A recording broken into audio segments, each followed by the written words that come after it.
memergoki cacat sang raja.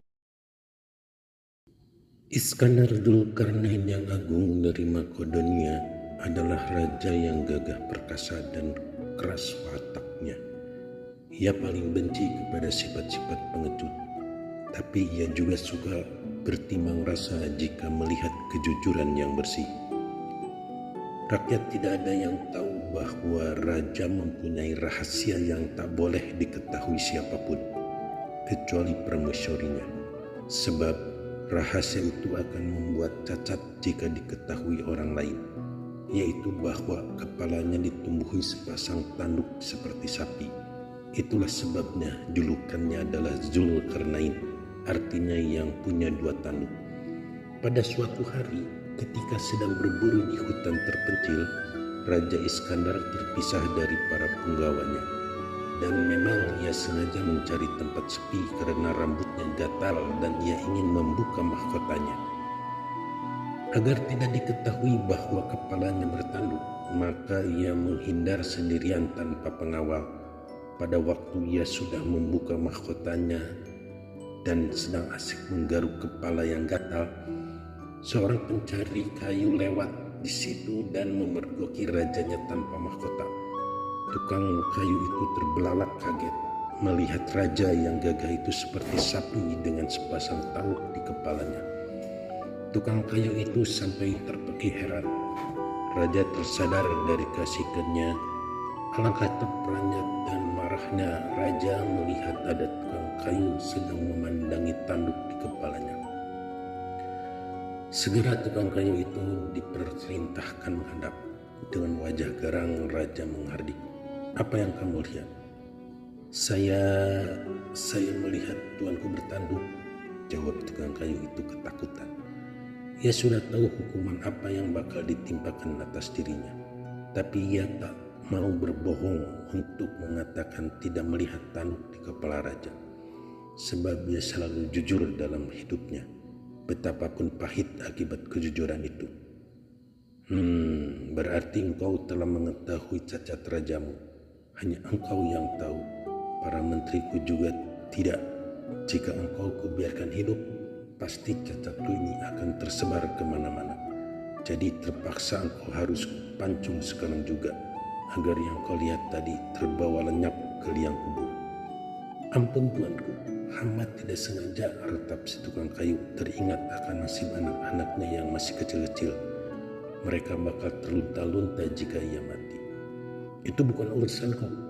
Rupanya memang ajalmu harus datang hari ini, di sini oleh tanganku, jawab raja tegar. Tuanku, anak-anak saya masih kecil, ibu mereka sudah meninggal dunia. Kalau hamba tuanku bunuh, bagaimana nasib mereka? Tangisi tukang kayu. Raja merenung. Ia terkesan akan kejujuran tukang kayu itu. Mungkin ia bisa dipercaya kalau diberi syarat tidak membukakan rahasia tanduk itu kepada orang lain. Baiklah, engkau kuberi kesempatan untuk hidup, dengan syarat jangan sampai kau ceritakan kepada siapapun juga, termasuk kepada anak-anakmu. Kalau sampai bocor berita ini, engkau dan seluruh keluargamu akan kuhabisi. Janji? Terima kasih tuanku, saya berjanji, sembah tukang kayu itu. Lalu ia diizinkan pergi dengan selamat. Betapa gembiranya tukang kayu itu, nyawanya tidak jadi terbang. Namun setibanya di rumah, mulutnya terasa menuntut untuk menceritakan rahasia ajaib itu kepada orang lain. Hatinya mendesak-desak lidahnya untuk membuka keanehan rajanya kepada tetangganya. Tetapi karena ia sudah berjanji dan janji harus ditepati, apalagi ancamannya begitu menakutkan, maka ditahannya keinginan itu sedapat mungkin. Ia sudah berusaha sekuat tenaga untuk menyimpan rahasia itu. Namun sebagai manusia ia tidak kuat, terpaksa agar jangan melanggar janji menceritakan ke orang lain. Ia pun pergi ke tengah-tengah hutan dan membuka isi hatinya tentang rahasia itu kepada sebatang kayu besar yang tumbuh di tempat gelap. "Hai kayu, Raja Iskandar punya tanduk di kepalanya." Legalah perasaannya setelah membukakan rahasia rajanya kepada kayu. dengan keyakinan tidak ada orang lain di situ. Memang tidak ada manusia di tempat itu kecuali dirinya.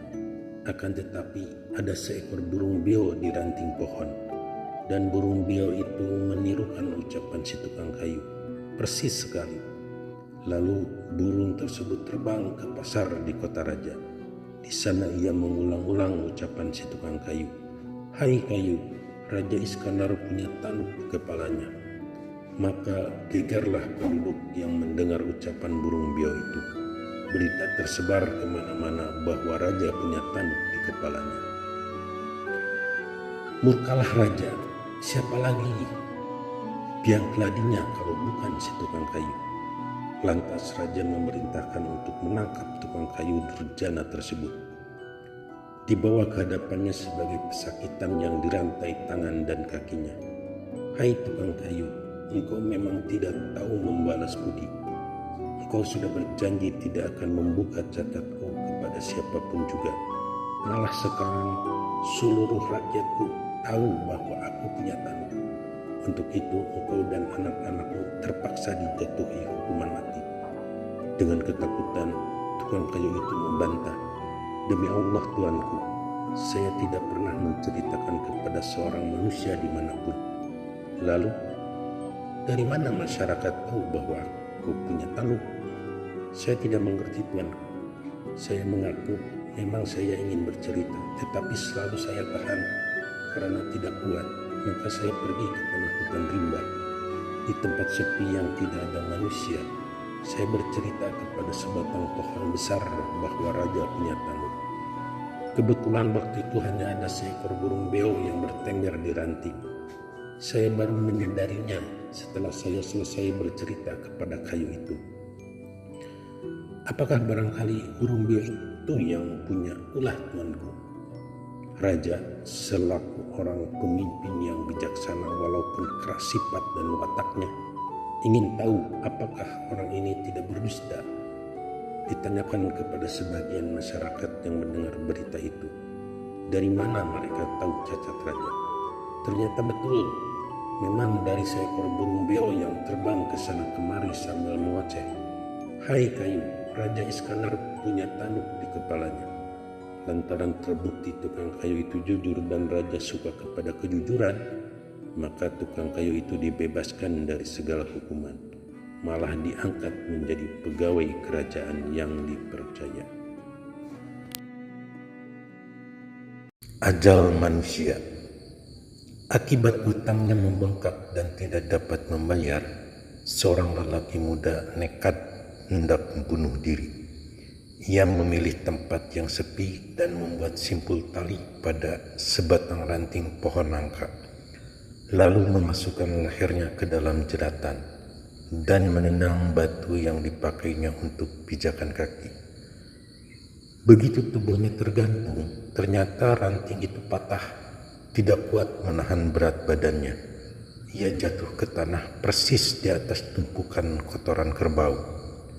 "Kurang ajar! Mati yang kucari, malah yang kuperoleh tai kerbau," umpatnya. Kemudian ia berusaha lagi, kali ini dengan menunggu mobil yang melaju kencang di sebuah tikungan curam. Di bawahnya terbentang jurang dalam pada suatu malam yang gelap. Dari kejauhan muncul bis yang dipacu supirnya untuk mengejar tambahan penumpang. Begitu bis tersebut sudah dekat, ia melemparkan dirinya ke tengah jalan agar terlindas oleh bis itu.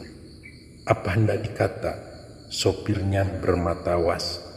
Melihat ada orang terlempar ke dalam, ia membuang tajam roda setir ke kanan. Lantaran terlalu patah, bis itu tidak dapat dikendalikan, langsung tercebur ke dalam jurang. Semua penumpang dan sopirnya tewas. Dengan murung, lelaki muda itu menggumam, "Aku yang paling pingin mati, malah mereka yang mati." Akhirnya ia mencari jurang yang lain. Di situ ia terjun dari atas sambil memejamkan mata. Ternyata bukan di jurang dalam ia terhempas, hanya sepedang kebun teh yang rimbun. Ia cuma menderita luka-luka ringan dan ditolong oleh janda pemilik kebun itu. Sesudah sembuh, Janda itu tertarik dan meminta kepada lelaki tersebut untuk bersedia menikahinya. Karena janda itu masih muda dan kaya, serta sanggup membayar lunas semua utangnya, maka lelaki itu tidak berkeberatan. 3 tahun sudah lelaki itu menjadi suami yang bahagia, beristri cantik, kaya dan hidup di tanah pegunungan yang segar. Ia lupa akan niatnya hendak bunuh diri. Bahkan sekarang menjadi takut mati. Pada suatu malam, ia bermimpi didatangi malaikat maut. Kepadanya malaikat maut berkata, "Besok jam 9 pagi engkau akan mati." Ia terbangun dan ketakutan. Ia ingin segera lari dari tempat itu untuk menghindari malaikat maut. Maka walaupun hujan lebat, ia mengeluarkan mobil tanpa pamit lagi kepada istrinya. Ia memacunya dengan kencang di jalanan. Ketika melewati tikungan tajam tempat 3 tahun yang lalu sebuah bis terjerumus ke dalam jurang akibat ulahnya, ia makin takut sebab pada saat itu persis jam 9. Akibatnya ia tidak dapat mengendalikan kendaraannya karena terlalu lama melihat jam tangannya. Mobilnya selip dan terjatuh ke dalam jurang. Laki-laki itu mati seketika. Karena itu, kematian jangan dicari, tetapi jangan pula ditakuti. Mereka yang mencari kematian berarti menyanyiakan hidup. Itu adalah dosa besar. Dan mereka yang takut mati seharusnya tidak usah hidup, sebab hidup itu pasti mati.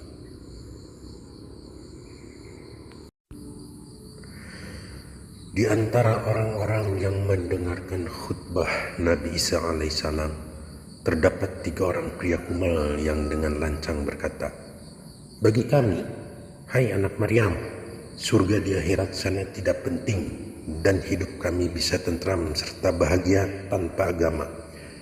Kalau banyak harta, kami pasti akan hidup senang." "Harta tidak menjamin ketentraman hidup, saudara-saudaraku," sahut Nabi Isa dengan penuh kasih sayang. "Omong kosong apa itu? Hartalah yang membuat hidup gemerlapan dan semarak," bantah mereka bersikeras. "Jika demikian pendapat saudara-saudara, baiklah, nanti datang ke tempat saya, bertiga saja. Kita akan bicara-bicara, barangkali ada rezeki buat saudara-saudara," ucap Nabi Isa. Karena mereka tahu anak Maryam tidak pernah berdusta, maka dengan gembira mereka mendatangi Nabi Isa di kemahnya selesai acara khutbah pagi itu. Kepada mereka Nabi Isa memberikan sebuah peta tempat menyimpan harta kekayaan yang banyak sekali. Letaknya di sebuah puncak bukit yang cukup terjal dalam sebuah gua tersembunyi. Alangkah senangnya hati mereka. Dengan bayangan-bayangan yang melambung, berangkatlah mereka membawa peralatan yang dibutuhkan menuju bukit tersebut. Setelah berulang-ulang mencocokkannya dengan gambar di peta, akhirnya mereka yakin bahwa gua yang berpintu dan sekarang berada di muka mereka itulah tempat penyimpanan harta benda yang mereka tuju. Dengan hati yang berdebar-debar mereka masuk, dan ternyata betul. Di setiap sudut gua itu terdapat peti-peti yang di dalamnya berisi emas, berlian dalam jumlah yang tidak terkatakan. Mereka kemudian berunding bagaimana sebaiknya cara mengangkut harta karun itu bagi kepentingan mereka agar selamat, tidak sampai tercium orang lain. Kesimpulannya, mereka sepakat untuk membagi pekerjaan. Secara bergantian mereka akan mengangkut harta itu ke suatu hutan sepi di kaki bukit. Di sanalah harta itu baru akan dibagi sama rata. Kebetulan di tempat itu ada sebuah rumah tua yang sudah lama ditinggalkan penghuninya oleh seorang pemburu. Dengan susah payah dan menguras tenaga, akhirnya seluruh harta kekayaan itu berhasil mereka bawa ke hutan terpencil itu. Mereka sudah siap akan membagi. Tapi salah seorang di antara mereka berkata, "Perut kita lapar, kalau harta ini kita bagi sekarang, terpaksa kita akan singgah di warung makan dengan membawa-bawa emas berlian. Hal itu berbahaya buat keamanan harta dan jiwa kita." Yang lain menjawab setelah berpikir sebentar, "Betul juga pendapatmu. Jadi bagaimana mesti kita lakukan?" Orang tadi berkata pula, Saya usul agar salah seorang dari kita beli makanan, yang 2 orang menjaga harta di tempat ini. Usul ini karena merupakan jalan terbaik, tentu saja mereka setujui. Lalu berangkatlah salah seorang dari yang bertiga itu akan membeli makanan. Di warung makan, karena perutnya sudah lapar sekali, ia makan di situ sekalian. Kemudian minta 2 porsi lagi supaya dibungkus. Pada saat itulah ketika ia melihat tukang warung membungkus makanan buat kedua temannya, orang itu berpikir, seandainya makanan itu kububuhi racun, pasti harta itu tidak usah dibagi bertiga, untuk aku sendiri. Maka niatnya pun kini bulat untuk menguasai harta itu baginya seorang. Untuk itu ia pergi ke pasar membeli racun warangan berbentuk bubuk yang hampir tidak berbau. Dengan hati lapang, makanan yang terbungkus rapi buat kedua temannya tadi dibumbuhi dengan racun tersebut. Lantas berangkatlah dia untuk mendatangi kembali kedua temannya.